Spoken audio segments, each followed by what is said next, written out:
الحمد لله وكفى وسلام على عباده الذين اصطفى أما بعد فأعوذ بالله من الشيطان الرجيم بسم الله الرحمن الرحيم شهر رمضان الذي ينزل فيه القرآن وقال في مقام آخر إن الله وملائكته يصلون على النبي يا أيها الذين آمنوا صلوا عليه وسلموا تسليما محبت اور ذوق کے ساتھ اللہم صلی علی سیدنا و مولانا محمد وعلی آل محمد کما صلیت علی ابراہیم وعلی آل ابراہیم انک حمید مجید اللہم بارک علی محمد وعلی آل محمد کما بارکت علی ابراہیم وعلی آل ابراہیم انک حمید مجید اللہم رب اشرح لی صدری ویسر لی امری واحلل عقدۃ من لسانی یفقہوا قولی سبحانک لا علم لنا الا ما علمتنا انک انت العلیم الحکیم۔ میرے انتہائی قابل صد کرام و تکریم بزرگوں اور عزیز نوجوان ساتھیوں، السلام علیکم ورحمۃ اللہ وبرکاتہ۔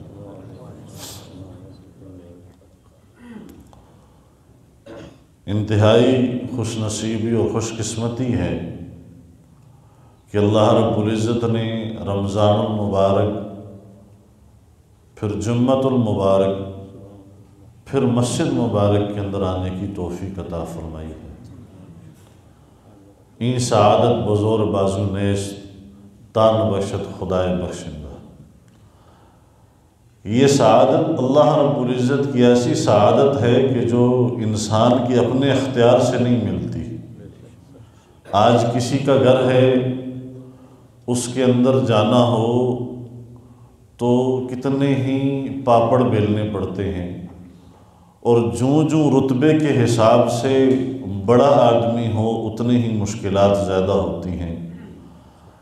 اور ہم پر اتنا بڑا اللہ رب العزت نے اپنا فضل کرم احسان فرمایا ہے کہ ہمیں آنے کی توفیق عطا فرمائی ہے۔ تو دعا ہے اللہ رب العزت سے جیسے آنے کی توفیق عطا فرمائی ہے ویسے اعمال کی بھی توفیق نصیب ہو جائے، اور جب اعمال کی توفیق نصیب ہو جائے تو اللہ رب العزت اس پر قبولیت کی مہر بھی ثبت فرما دے۔ مہینہ رمضان المبارک کا یہ وہ مبارک مہینہ ہے کہ جسے اللہ رب العزت نے اپنا مہینہ قرار دیا ہے۔ یہ اللہ کا مہینہ ہے، اور یہ مہینہ اس لیے بھی خوش قسمت ہے اور اس لیے بھی خوش بخت ہے کہ اللہ رب العزت نے اس ماہ مبارک کے اندر اپنے کلام کو نازل فرمایا ہے۔ پہلی امتوں کو، پہلے انبیاء کو کتابیں ملی، ہمیں کلام ملا۔ کلام میں اور کتاب میں بنیادی فرق ہے۔ کتاب لکھی ہوئی تختی تھی جو سیدنا جبریل امین کے ذریعے اللہ رب العزت نے انبیاء علیہ السلام کو عطا فرمائی تھی۔ کلام اللہ رب العزت کی ذات کا خاصہ ہے، جیسے میرا کلام میری ذات کا خاصہ ہے، آپ کا کلام آپ کی ذات کا خاصہ ہے۔ کلام اسے کہتے ہیں کہ اندر سے نکلی ہوئی بات۔ میرا کلام میرے اندر سے نکلی ہوئی بات ہے، آپ کا کلام آپ کے اندر سے نکلی ہوئی بات ہے، اور میرے رب کا کلام میرے رب کی بات ہے۔ اور جس طرح میرا رب عظمتوں والا ہے ویسے رب کا کلام بھی عظمتوں والا ہے۔ جیسے میرا رب رفعتوں والا ہے ویسے میرے رب کا کلام بھی رفعتوں والا ہے۔ جس طرح میرا رب بلندیوں والا ہے ویسے میرے رب کا کلام بھی بلندیوں والا ہے۔ جیسے میرا رب تمام کجیوں سے پاک ہے، تمام کمیوں سے پاک ہے، تمام عیبوں سے پاک ہے، ویسے میرے رب کا کلام بھی تمام کجیوں اور تمام عیبوں سے پاک ہے۔ اللہ اکبر۔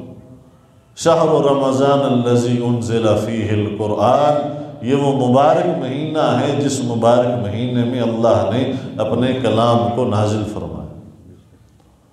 اور پھر اس کا ایک ایک حرف ایسا ہے۔ دنیا میں دو طرح کے لوگ بستے ہیں، ایک عرب ہیں اور ایک عجم ہیں۔ عرب کہتے ہیں فصیح اور بلیغ کو، عجم کہتے ہیں گونگے کو۔ کبھی عربی زبان کی طرف مناسبت ہو اور عربی کی طرف انسان کا ذہن جائے تو ایک ایک عربی لفظ کے کتنے کتنے ترجمے اردو کے اندر بن جاتے ہیں۔ صرف عین کا ایک لفظ ہے، ایک حرف ہے، لفظ ہے، اس کے کتنے ترجمے بنتے ہیں۔ منجد اور القاموس الجدید کے اندر صرف عین کے 22 ترجمے لکھے ہیں۔ عین آنکھ کو بھی کہا جاتا ہے، اور عین گھٹنے کے اوپر جسے ہم اردو میں چھڑی بولتے ہیں، یہ جو گھٹنے کا کور ہوتا ہے اسے بھی عین کہا جاتا ہے۔ اتنی فصاحت اور بلاغت والا عرب کے اندر ایسا ہوتا تھا۔ اللہ رب العزت نے عربوں کو ان خصوصیات سے نوازا تھا کہ انہیں اپنے گھوڑوں کے اور بکریوں کے نسب نامے بھی یاد ہوتے تھے، اور ایک ایک بات ایسی کرتے تھے کہ اس بات سے وہ جھوم اٹھتے تھے، اور ایک معاملہ ایسا ہوتا تھا کہ ایک ایک شعر جو عرب کے شاعر گزرے ہیں وہ ایک شعر پڑھتے تھے اور ان شعراء کی دھوم ہوتی تھی۔ ایسا معاملہ تھا۔ اللہ اکبر، اللہ اکبر۔ جب قرآن کریم کا نزول ہوا نا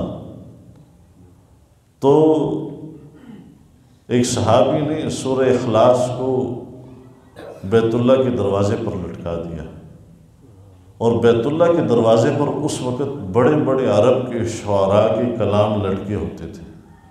جو کلام زیادہ فصیح ہوتا تھا وہ اوپر آ جاتا تھا، پھر جو اوپر زیادہ فصیح ہوتا تھا وہ اوپر آ جاتا تھا، پھر جو اوپر فصیح ہوتا تھا وہ اوپر آ جاتا تھا۔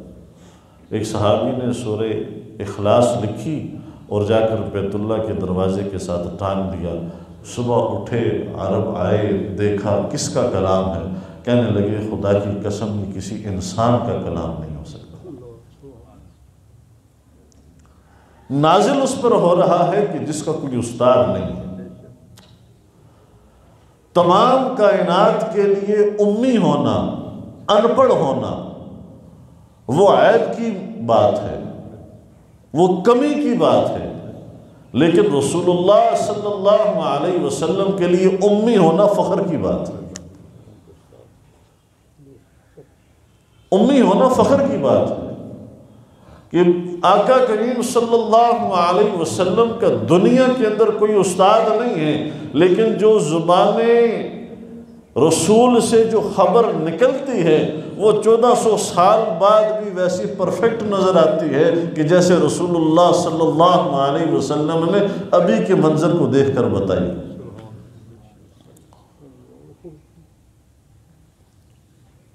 ایک انگریز بہت بڑا جہاز راں جس نے اپنی ساری زندگی اس نے سمندروں کے اندر گزاری، اور قرآن کریم کی آیات ہیں جب سمندر کی تاریکی کے حوالے سے اس کے سامنے پیش کی گئیں تو اس نے کہا بھی کیا محمد عربی صلی اللہ علیہ وسلم نے کبھی سمندر کا سفر کیا ہے؟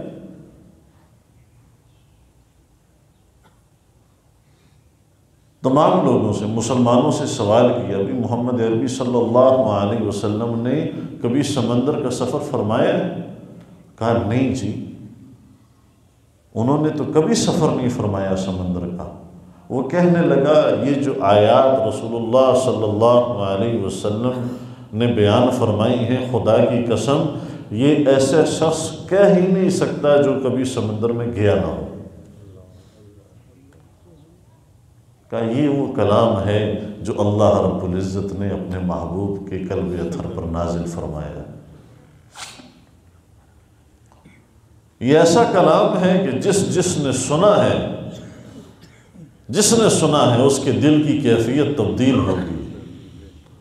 یہ وہ کلام ہے کہ جس کے بارے میں اللہ رب العزت فرماتے ہیں اِنَّا عَرَضْنَا الْأَمَانَةَ عَلَى السَّمَاوَاتِ وَالْأَرْضِ وَالْجِبَالِ فَأَبَيْنَ أَن يَحْمِلْنَهَا وَأَشْفَقْنَ مِنْهَا وَحَمَلَهَا الْإِنسَانُ، کہ اگر اس کلام کو پہاڑوں پر پیش کیا جاتا، آسمانوں پر پیش کیا جاتا اور زمینوں پر پیش کیا جاتا، اس تمام چیزیں اس کلام کے بوجھ کو اٹھانے سے قاصر تھیں۔ ایک چیز نے اس کے بوجھ کو اٹھایا ہے اور وہ سینہ محمد عربی صلی اللہ علیہ وسلم کا سینہ ہے۔ وہ سینہ محمد عربی صلی اللہ علیہ وسلم کا سینہ ہے۔ یہ صحابہ کہتے ہیں کہ جب آقا کریم صلی اللہ علیہ وسلم پر وحی کی صورت طاری ہو جاتی، وحی آ جاتی، تو جسم مبارک جو ہے وہ جھک جاتا، چہرے انور پر پسینے کی بوندیں آ جاتی، اتنی سختی ہوتی وحی کے اترنے کی۔ سیدنا صدیق اکبر رضی اللہ تعالیٰ عنہ فرماتے ہیں، حضرت علی رضی اللہ تعالیٰ عنہ سے بھی روایت ہے کہ آقا کریم صلی اللہ علیہ وسلم پر وحی نازل ہوئی اس حال میں کہ آقا کریم صلی اللہ علیہ وسلم کا سر مبارک میری ران پر تھا۔ کیا مقدر تھے صحابہ کے، سر مبارک میری ران پر تھا اور وحی کے آثار ہوئے، وحی نازل ہونا شروع ہوئی۔ مجھے یوں محسوس ہوتا تھا کہ میری جیسے ٹانگ، میری ران ٹکڑے ٹکڑے ہو جائے گی۔ صحابہ نے لکھا ہے کہ وحی نازل ہوتی تھی اس قدر شدت کے ساتھ کہ جس اونٹنی پر آقا کریم سوار ہوتے وہ اونٹنی وزن کی وجہ سے بیٹھ جایا کرتی تھی۔ یہ کوئی عام کلام نہیں، یہ وہ کلام ہے، اس ہستی کی بات ہے کہ جس ہستی کی تجلیات میں سے ہزارویں نہیں، لاکھویں نہیں، کروڑویں تجلی ایک کوہ طور پہاڑ پر پڑی، وہ پہاڑ جل کر ریزہ ریزہ ہو گیا۔ یہ وہ کلام ہے۔ اللہ رب العزت نے اس کلام کو امت محمدیہ صلی اللہ علیہ وسلم کی ہدایت کے لیے نازل فرمایا۔ سوچئے یہ امت کتنی خوش نصیب امت ہے، کیسی خوش نصیب امت ہے کہ اس امت میں آنے کے لیے انبیاء علیہ السلام بھی دعائیں کرتے تھے۔ انبیاء بھی دعائیں کر رہے ہیں کہ اس امت میں آ جائے۔ کیسی فضیلت والی امت، اور یہ فضیلت ملی کس طرح؟ اللہ این سعادت بزور بازو نیست، یہ اللہ کا فضل ہے، احسان ہے۔ اللہ ہمیں جہاں پیدا فرما دیتے، کسی ہندو کے گھر پیدا ہوتے تو اس ہندو کے اندر زندگی گزر جاتی، کسی عیسائی اور سکھ اور یہودی گھر میں پیدا ہوتے تو وہاں ساری زندگی گزر جاتی۔ اللہ رب العزت کی نعمتوں میں سے سب سے بڑی نعمت، سب سے بڑی نعمت یہ ایمان کی نعمت ہے، اور رسول اللہ صلی اللہ علیہ وسلم کی امت میں جو پیدا فرمایا ہے اس کا تو کوئی مول ہی نہیں ہو سکتا، کوئی مول ہی نہیں ہو سکتا۔ آقا کریم صلی اللہ علیہ وسلم نے فرمایا کہ جس کے سینے میں ایک رائی کے دانے کے برابر بھی ایمان ہوا، بالآخر وہ جنت میں ضرور داخل کیا جائے گا۔ اپنا وقت گزارے گا، اپنے معاملات کرے گا، لیکن جنت میں ضرور جائے گا۔ اور آقا کریم صلی اللہ علیہ وسلم نے فرمایا کہ جو آخری جنتی جہنم سے نکال کر جنت کے اندر داخل کیا جائے گا اسے اس دنیا سے 5 گنا بڑی جنت عطا فرمائی جائے گی۔ وہ آخری جنتی جو جہنم سے نکالا جائے گا، اور جو اس سے پہلے ہے جی، جو اس سے پہلے ہے، جس نے زندگی یوں گزاری ہے کہ میرا رب مجھ سے راضی ہو جائے، کہ کل اس حال میں رسول اللہ صلی اللہ علیہ وسلم کے سامنے کھڑا ہوں کہ آقا کریم صلی اللہ علیہ وسلم میرا چہرہ دیکھتے ہی مجھے پہچان لیں، فرشتوں وہ میرا امتی آ رہا ہے۔ ایسا نہ ہو کہ فرشتے میں تو جانا چاہوں، وہاں تو قریب ہونا چاہوں، لیکن فرشتے گردن سے میں توک ڈال کر گھسیٹتے ہوئے آقا کریم مدنی صلی اللہ علیہ وسلم سے دور لے جائیں کہ بھئی یہ تو وہ امتی ہے آپ کا کہ جس نے آپ کے دنیا سے رخصت ہو جانے کے بعد دین میں اپنی مرضی شامل کرنی شروع کر دی تھی، اپنی مرضی کا دین چلاتا تھا، جو چیز اچھی لگی وہ ٹھیک ہے، جو اچھی نہ لگی چھوڑ دی۔ کہتے ہیں نا میٹھا میٹھا ہپ ہپ اور کڑوا کڑوا، جو چیز اچھی لگی اپنا لی، جو اچھی نہ لگی چھوڑ دی۔ نہیں، تو میرے بھائیوں، دوستو، عزیزو، یہ وہ مہینہ ہے کہ اس مہینے میں اللہ رب العزت نے ہم پر روزے فرض کیے۔ کتب علیکم الصیام کما کتب علی الذین من قبلکم لعلکم تتقون، تاکہ تم تقوی اختیار۔ اور پھر روزہ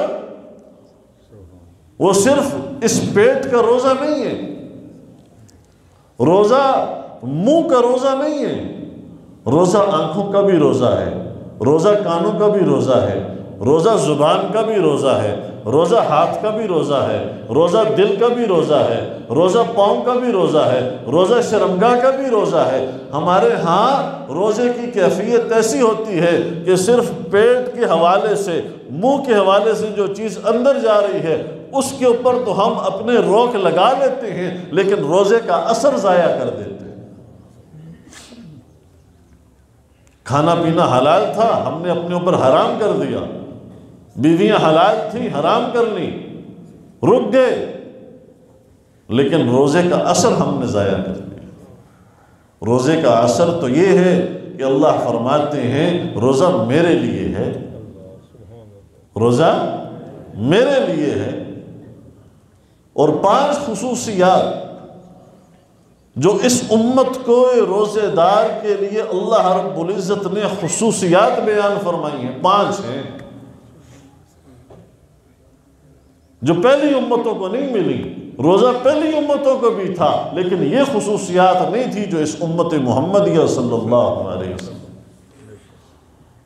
پہلی خصوصیت یہ ہے کہ اللہ رب العزت کو روزے دار کے منہ کی بدبو جو بھوک کی وجہ سے آتی ہے مشک سے زیادہ محبوب ہوتی ہے۔ بتائیے نا، کبھی بو بھی محبوب ہوئی ہے؟ جب بو اتنی محبوب ہے تو وہ بندہ اپنے رب کو کتنا محبوب ہوگا۔ دوسرے نمبر پر فرمایا آقا کریم صلی اللہ علیہ وسلم نے کہ اس کے لیے دریاؤں اور سمندروں کی مچھلیاں بھی دعا کرتی ہیں۔ کبھی سوچا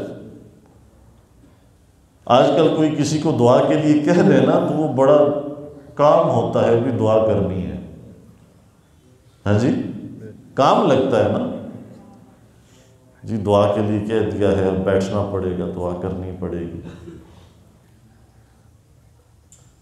اور بتائیے کہ جتنی دیر امت محمدیہ صلی اللہ علیہ وسلم کے ایک ایک فرد کا روزہ ہے، صبح سے لے کر شام تک وہ سمندر کی مچھلیاں اس کے لیے دعا کر رہی ہیں۔ تیسرے نمبر پر اس کے لیے روزانہ جنت کو مزین کیا جاتا ہے جی، روزانہ جنت تیار ہو رہی ہے۔ ہمارے ہاں ایک دفعہ گھر کی رینوویشن ہو، ایک دفعہ گھر تیار ہو تو 6 مہینے لگ جاتے ہیں۔ پھر ہمارے لیے ہماری مرضی کا سامان ہو، اس پر پیسے کتنے لگتے ہیں، معاملات کتنے ہوتے ہیں، اور وہاں اللہ رب العزت کی طرف سے جنت کے دروغ رضوان کو حکم ہے روزانہ تیار کی جائے، اور حوروں کو حکم ہے روزانہ بنے سجے سنورے اس کے لیے جو اللہ کے لیے روزہ رکھ رہا ہے، جو اللہ کے لیے روزہ رکھ رہا ہے۔ اور پھر فرمایا چوتھے نمبر پر فرمایا کہ جو روزے دار افطار کے وقت دعا کرتا ہے اللہ رب العزت اس کی دعا کو رد نہیں فرماتے، اس کی دعا کو رد نہیں فرماتے۔ اور 5ویں نمبر پر حاملین عرش جو فرشتے ہیں جنہوں نے اللہ رب العزت کا عرش اٹھایا ہوا ہے، ان کو حکم ہے کہ آپ امت محمدیہ کے روزے داروں کی بخشش کے لیے دعا کریں۔ قرب ہے نا، ہیں جی؟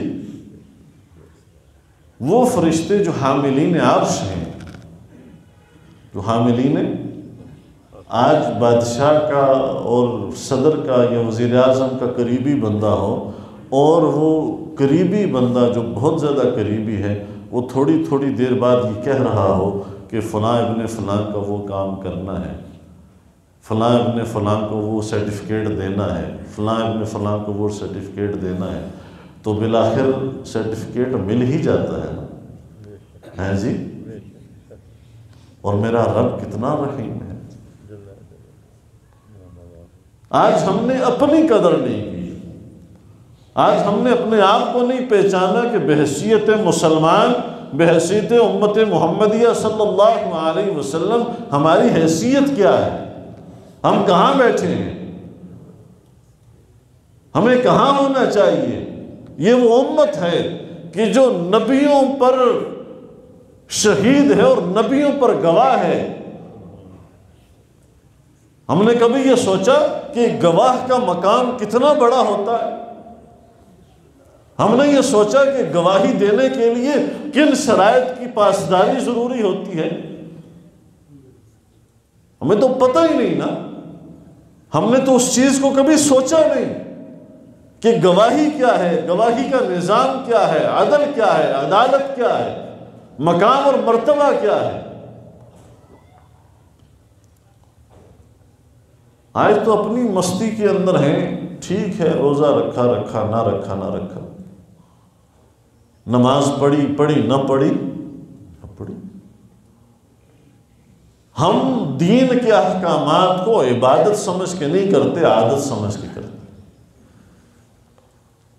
دین کے حکموں پر عمل ہم عبادت سمجھ کے نہیں کرتے، عادت سمجھ کے کرتے ہیں۔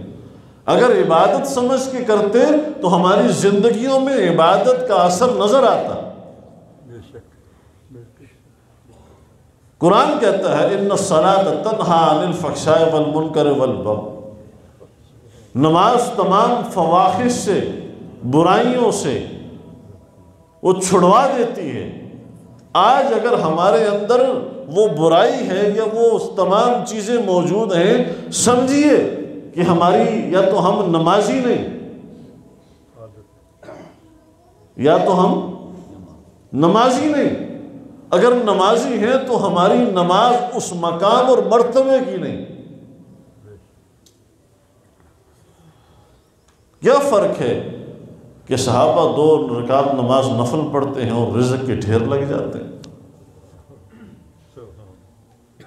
کیا فرق ہے؟ ایک صحابی ہیں، اللہ اکبر، گھر میں کھانے کے لیے کچھ نہیں، گھر میں کھانے کے لیے کچھ نہیں۔ بیوی نے کہا جی کھانے کا کیا کچھ ہے؟ تو کہنے لگی جی تھوڑی سی گندم ہے، تھوڑی سی گندم ہے، لے آؤ۔ 2 رکعت نماز نفل پڑھی، گندم کو چکی میں ڈالنا چلایا، چلا رہے ہیں، آٹا نکل رہا ہے، ایک برتن بھر گیا، دوسرا، تیسرا، چوتھا، 5واں، سارے برتن بھر گئے۔ تو انسان کے اندر تجسس کا مادہ تو ہے نا، دیکھو تو صحیح آٹا کہاں سے آ رہا ہے۔ پاٹ اٹھایا، دیکھا جتنی گندم ڈالی تھی اتنی موجود تھی۔ اور مقدر ہے صحابہ کے۔ آج ہمیں کوئی مسئلہ پیش آتا ہے، نہ ہم علماء، صلحاء، اتقیاء کے پاس جاتے ہیں، نہ ہم ضرورت سمجھتے ہیں۔ وہ سمجھتے تھے کہ زندگی کا کوئی کام ہے، کوئی فیصلہ ہے، رسول اللہ صلی اللہ علیہ وسلم سے پوچھے بغیر کرنا نہیں۔ دوڑے دوڑے گئے آقا صلی اللہ علیہ وسلم، ایسا ایسا معاملہ ہوا، یوں کیا یوں کیا، اور جب کھول کے دیکھا ہے تو وہ گندم کے اتنے ہی دانے پڑے ہیں۔ آقا کریم صلی اللہ علیہ وسلم نے فرمایا میرے صحابی اگر تو چکی کا پاٹ نہ اٹھاتا اور چکی چلاتا رہتا تو قیامت تک اس سے آٹا آتا رہتا۔ آج ہم اس سبب کو دیکھ رہے ہیں، مسبب الاسباب کو نہیں دیکھ رہے جہاں سے آ رہا ہے۔ یہ بھی گندم کا سیزن ہے، گندم تیار ہے، مختلف علاقوں میں کٹائی ہو رہی ہے، مختلف علاقوں میں تیار ہو رہی ہے۔ پچھلے سال یہی دن تھے، کس قدر شدت سے بارشیں تھی، ساری گندم پکی پکائی ختم ہوگی، ہیں جی؟ تو وہاں سے نہیں دیکھنا، کھیت کچھ نہیں دے رہا، دکان کچھ نہیں دے رہی، نوکری کچھ نہیں دے رہی، وزارت اور صدارت کچھ نہیں دے رہی، یہ دینے والی ذات میرے رب کی ہے۔ دینے پر آئے تو 10 روپے میں اتنی برکت عطا فرما دے کہ وہ 10 کافی ہو جائیں، نہ دینے پر آئے تو لاکھوں روپے لگ جائیں تو گھر کا خرچہ پورا۔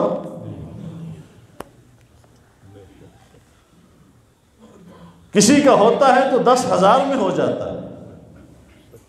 میں نے بڑی دنیا ایسی دیکھی ہے، اور بالخصوص ہمارے جو دیندار طبقہ ہے، مساجد والے، مدارس والے، مؤذنین، خادمین، کتنی تنخواہیں ہیں، بہت قلیل۔ وہ لطیفہ مشہور ہے نا، ایک بادشاہ کے پاس ہاتھی تھا، اس نے کہا جو اس ہاتھی کو رلائے گا اسے میں بڑے انعام اور اکرام سے نوازوں گا۔ تو بڑی دنیا لگی رہی، بڑی دنیا لگی رہی۔ تو ایک بوڑھا سا آدمی آیا اور اس نے آ کر ہاتھی کے کان میں کچھ کہا، تو ہاتھی کی آنکھوں سے آنسو جاری ہو گئے۔ نے کہا انعام تو بابا جی میں تجھے دوں گا، لیکن بتا تو صحیح تو نے کہا کیا ہے؟ نے کہا نہیں، یہ بات بتانے کی نہیں ہے، نہیں، انعام تیرا پکا ہے، جو تیرے